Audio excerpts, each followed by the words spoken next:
Hey there, welcome to my channel. My name is Laura and I'm an alternate day faster.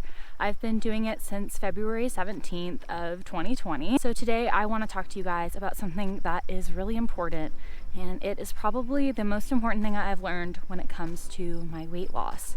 And I want to first say that I'm not a nutritionist, I'm not a doctor, I'm just someone who has been practicing intermittent fasting for the last 2.5 years or so, and I have been learning about it and researching it pretty much ever since. I have never reached my goal, but I'm getting closer to it every day, and the reason why is because I never did any intermittent fasting consistently, and since I've been doing alternate day fasting, I have noticed huge changes in my life, and I've been sharing those changes with you guys. But now I want to talk to you about why I fast, why it works, and really why calorie counting is a terrible idea and actually slows down your metabolism. So I don't want you guys to take my word for it. This has been proven over and over again by scientific experiments. A lot of the information I'm going to talk to you about today is available in Dr. Fung's book, and that is this book, The Obesity Code. I can't recommend this book enough. All of the information that I'm going to be sharing with you today is available in this book in some form or another. Specifically, I just want to credit Dr. Fung because he's the reason why I got into fasting, and please go by and read his book. It will change your life. When it comes to the calories in, calories out stuff that I'm going to be talking about, I'm really going to be giving you a summary of chapter 3. It's kind of just the bulk of the information, and if you're an experienced faster and you already know why fasting works and why calorie counting is not a good idea, then this video isn't for you. This is for the beginner who is curious about fasting, who has been trying to lose weight with calories in, calories out, has been unsuccessful, and wants to know why. So first, let's talk about what even is a calorie. A calorie is just a unit of energy that we basically made up. We take food and they burn it in a laboratory, and they measure the amount of heat that is produced from that, and they do some kind of, calculation, and they come up with calories. But it's based on the energy that is released. So it's basically just a unit of energy that you're putting in your body with the food that you eat. So what does calories in, calories out really mean? Basically, what we've been told is that 1 pound equals 3,500 calories worth of fat. Our body burns a certain number of calories per day, and if we eat more than that, the excess is stored as fat. So if over some period of time we eat 3,500 calories over what our body has burned, then we're going to gain 1 pound of fat. The problem with this theory is that it's actually very simple, and so it's misleading because it makes sense, it's intuitive, and we're like, oh yeah, duh, makes sense, I need to eat exactly the amount that my body burns and then I'll stay the same weight. The problem is there's a lot of false assumptions that are built into that, and Dr. Fung talks about 5 in his book. I'm going to go through those with you today. So number 1 is that calories in and calories out are independent of each other. Basically what that means is that we assume that when we reduce our calories in, that our body's going to continue to burn the same amount of calories. So if I burn 1,500 calories a day and I reduce my calories down to 1,200 calories a day, then my body's going to continue to burn that 300 calories, and it's going to burn 300 calories of fat per day, right? Wrong. Calories in and calories out are extremely dependent on each other. Think of it this way. Let's look at calories in, calories out as money in, money out. Is the money that you spend dependent on the salary that you have coming in? Absolutely. So let's assume that you make $50,000 a year and you also spend $50,000 per year. And then your boss comes to you and says, sorry, we got to do pay cuts. You make $25,000 a year now. Are you going to continue to spend $50,000 per year? What's going to happen if you do that?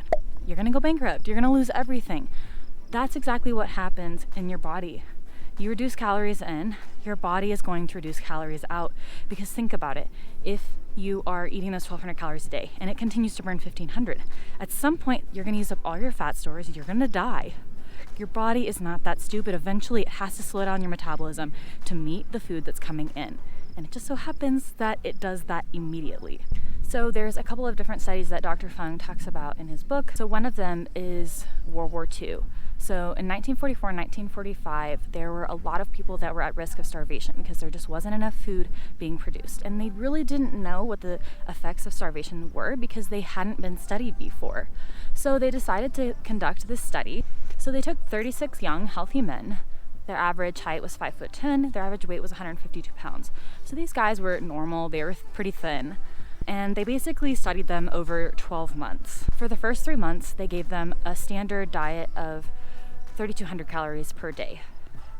And then the following 6 months, They put them on a semi-starvation diet starting at 1,570 calories per day, but they had to continually adjust the calories as they lost weight to reach a target weight loss of 24% body weight. And then over the next 3 months, they gradually increased their calories back to 3,200 to see what happened. And they expected their caloric expenditure, how much their body is burning every single day, to be around 3,000 calories per day at the end of the experiment. But what actually happened is their basal metabolic rate dropped by 40%. This is their resting BMR, 40%. And they regained all of their weight in 12 weeks. Not only that, but they had horrible side effects. They had hair loss. They had feeling of cold. One guy talks about how he would walk down the street in the middle of July on a hot summer day and he would be cold. And obsession with food.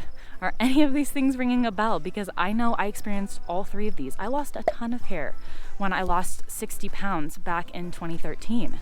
These things happen and they're absolutely not our fault. So you might wonder, well, what about, given enough time, does the body go back to normal? There was a study done in 2008 where the participants lost 10% of their body weight, and the study showed that their metabolism decreased. And even 1 year later, after they had resumed back to their normal calories, their BMR, their calories burned, remained reduced. Their BMR remained reduced even after a year by as much as 500 calories. So you're burning 500 calories or less a day now. So you reduce calories, not only is your body work against you to try to make you gain the weight back, and you will gain the weight back, but now you actually are more prone to fat storage, and your body is burning a lot less energy per day just by doing nothing. So false assumption number 2 is that BMR is stable. So that's basically what I just talked about, that your basal metabolic rate is not stable. It can go up or down as much as 50% depending on the amount of calories in. And let's think about what your BMR is. It's your heat production, it's new muscle production, new protein production, digesting your food, producing body heat, your breathing, keep maintaining your blood pressure, all of those things. And if you think about it, your body could just easily take extra calories and produce more body heat to make you more warm. False assumption number 3 is that the amount of food that we eat, the calories in, is under conscious control. So eating, is obviously something that we do on purpose. So it's very natural to assume that the decision to eat food is under our control, that, she gained the weight back because she didn't have enough willpower, she just ate a ton. But everything in our body is regulated. Our breathing is regulated. We don't have to think about breathing. Our heartbeat is regulated. All of these things are regulated by the body, and hunger is no different. So there are hunger hormones and satiety hormones. So there was a study on the hormonal effects of weight loss done in 2011, and participants were subject to a 500 calorie per day diet. They lost almost 30 pounds, and basically what the study observed is that they had increased levels of ghrelin, which is the hunger hormone, and they also had decreased levels of the satiety hormone.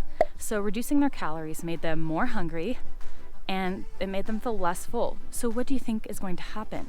They're going to eat more. Their body is literally working against them to make them eat more food. So if you've done a calorie restricted diet and you fell off the wagon because you got hungry and you ate a bunch of food and you gained a bunch of weight back, it is absolutely not your fault. Your body was working against you because you had bad advice. Faulty assumption number 4, fat stores are essentially unregulated by the body. We have basically said with calories in, calories out, that calories are the only thing that matters with body fat. 3,500 calories extra equals 1 pound of fat. That's how it is, and the body doesn't do anything about it. Not true. We were talking about the heartbeat, the breathing. All this stuff is regulated by hormones because the body always wants to be in that homeostasis. The body regulates your weight, just like your body regulates your height. And that regulation happens through hormones. Faulty assumption number 5, and everybody should know this is false, a calorie is a calorie. Obviously, not all calories are the same.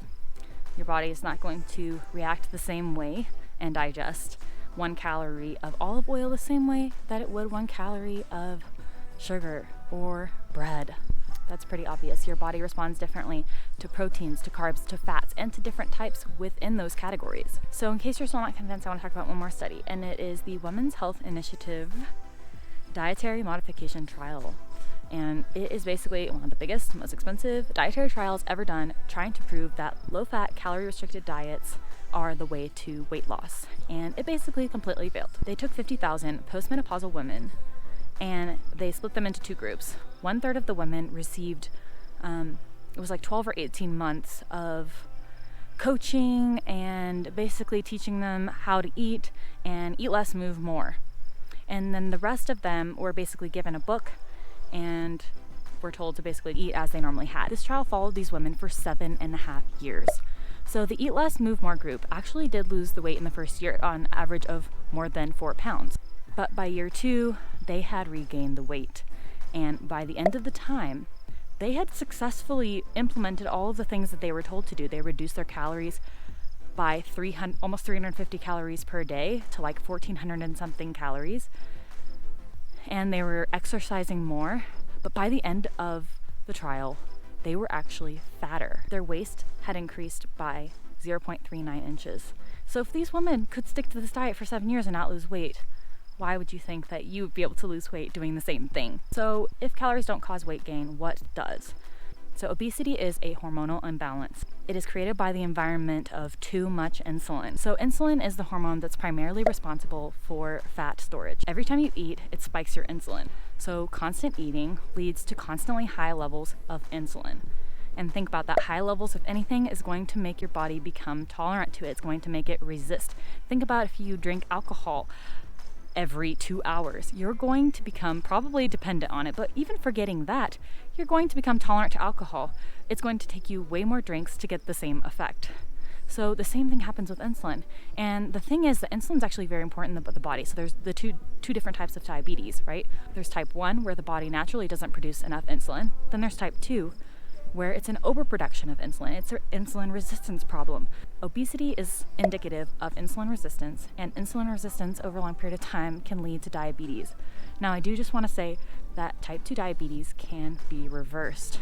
Now, if you have diabetes, you should absolutely fast under the care of a doctor. Unfortunately, a lot of doctors don't prescribe fasting for diabetes. They just prescribe insulin, giving them more of the same thing that's destructive to their bodies. So basically, by always eating, we're always increasing insulin, and we're making our bodies more resistant, making our bodies produce more insulin, which makes us even more resistant and makes us store more fat, and it's just a vicious cycle. So what fasting does is fasting breaks the cycle. It allows your body to have periods, long periods of low insulin, which helps improve over time your insulin sensitivity. So basically you're rebalancing your hormones, and along the way your body's going to learn that, hey, I've got tons of fat I can use that has been sitting here and I haven't been using it.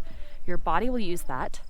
It will run off of that fat, which produces ketones. You'll feel great, and you'll slowly increase your insulin sensitivity, which is going to make it so that you can eat more foods that you want without gaining as much fat. And not only that, it will balance out your other hormones as well. I have been experiencing a rebalancing of my appetite, an appetite correction, if you will.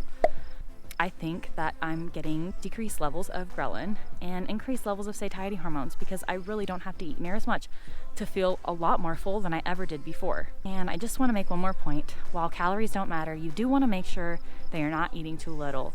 Don't start doing ADF and eating 1,200 calories on your eat days. If you do that too often, your body is going to start seeing it as a calorie restriction, and it's going to do the same effect of all those things I told you that you don't want. The point of this is that obesity is a hormonal imbalance that creates an energy distribution problem where too much insulin means too much energy is being directed to fat storage. So I hope this video was helpful for you guys, and I hope that you learned something. I do alternate day fast myself, so if you're interested in fasting, you want to know what it's all about, what it's like to do it, check out some of my videos. I'll catch you guys in the next video.